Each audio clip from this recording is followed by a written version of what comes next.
আওয়ামী ফ্যাসিবাদের পতন এবং ছাত্র জনতার গণ অভ্যুত্থানের মাধ্যমে আমরা 5ই আগস্ট যে বিজয় পেয়েছি সেই বিজয়ের বর্ষপূর্তি উপলক্ষে আজকে বিজয় র্যালি অনুষ্ঠিত হলো। আমরা ঢাকা জেলা উত্তর ছাত্র দলের নেতৃবৃন্দ বিজয় র্যালিতে অংশগ্রহণ করেছি।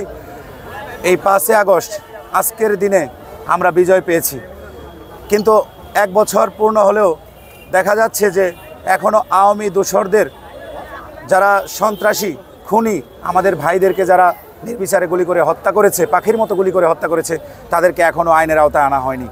আমরা আজকের দিনে এই 5ই আগস্ট আজকের দিনে বিজয়ের দিনে আমরা এই সকল আওয়ামী দোসরদেরকে, সন্ত্রাসীদেরকে, খুনিদেরকে আইনের আওতায় আনার জন্য বিনয়ের সাথে আহ্বান করছি আইনশৃঙ্খলা বাহিনীর সম্মানিত প্রত্যেকটি সদস্যদেরকে। এবং সেই সাথে আমরা ঢাকা জেলা উত্তর ছাত্র দলের নেতৃবৃন্দ এই 5ই আগস্ট এবং জুলাইয়ের 1 তারিখ থেকে চলমান জুলাই আগস্ট গণ অভ্যুত্থানে আন্দোলনে আমরা শরিক হয়েছি। দুর্বার আন্দোলন গড়ে তুলেছি আমরা জাহাঙ্গীরনগর ডেরিগেটে, আমরা দুর্বার আন্দোলন গড়ে তুলেছি সাভার স্ট্যান্ডে, মুক্তির মোড়ে, বাইপেল মোড়ে। এবং এই জুলাই আগস্ট আন্দোলনে আশুলিয়া থানার সংলগ্ন স্থানে একটি অমানবিক ঘটনা ঘটানো হয়েছে, মানুষ পুড়িয়ে হত্যা করা হয়েছে। যারা এই মানুষ পুরানোর সাথে সম্পৃক্ত, যারা খুনি প্রকৃত দোষী, তাদেরকে অতি দ্রুত আইনের আওতায় আনার জন্য আমরা ঢাকা জেলা উত্তর ছাত্র দলের পক্ষ থেকে বিনয়ের সাথে আইনশৃঙ্খলা বাহিনীদের প্রতি আহ্বান করছি।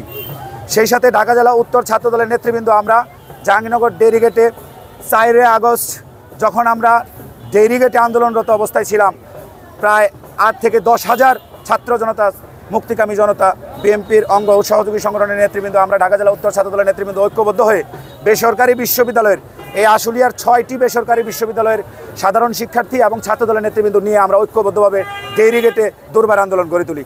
এবং যখন আমরা দুর্বার আন্দোলন গড়ে তুলি, দুপুর তখন প্রায় 12টা বাজে, 12টা কি 12:30, তখন শুনতে পেলাম যে সাভারে আমাদের ভাইদেরকে গুলি করে হত্যা করা হচ্ছে। তখন আমরা এই 8-10 হাজার লোকের একটি মিছিল নিয়ে, আন্দোলনরত সকল মুক্তিকামী জনতা নিয়ে আমরা সাভার অভিমুখে যাত্রা করি। সেই মিছিলের সম্মুখ সারির যোদ্ধা আমি, সামনের সারিতে থেকেই আমি নেতৃত্ব দিয়েছি। আমরা এগিয়ে গেছি সাভারের দিকে যে আমাদের ভাইদেরকে রক্ষা করতে হবে। আমাদের এই জুলাই আন্দোলন নিয়ে অনেক স্মৃতিবিজড়িত ঘটনা রয়েছে। আমাদের অনেক ভাইদেরকে আমরা হারিয়েছি, অনেকেই শহীদ হয়েছেন, অনেকে আহত হয়েছেন। সকল শহীদদের আত্মার মাগফিরাত কামনা করছি এবং আহতদের দ্রুত সুস্থতা কামনা করছি। সেই সাথে এই খুনিদের, সন্ত্রাসীদের অতি দ্রুত বিচারের দাবি জানাচ্ছি ঢাকা জেলা উত্তর ছাত্র দলের পক্ষ থেকে।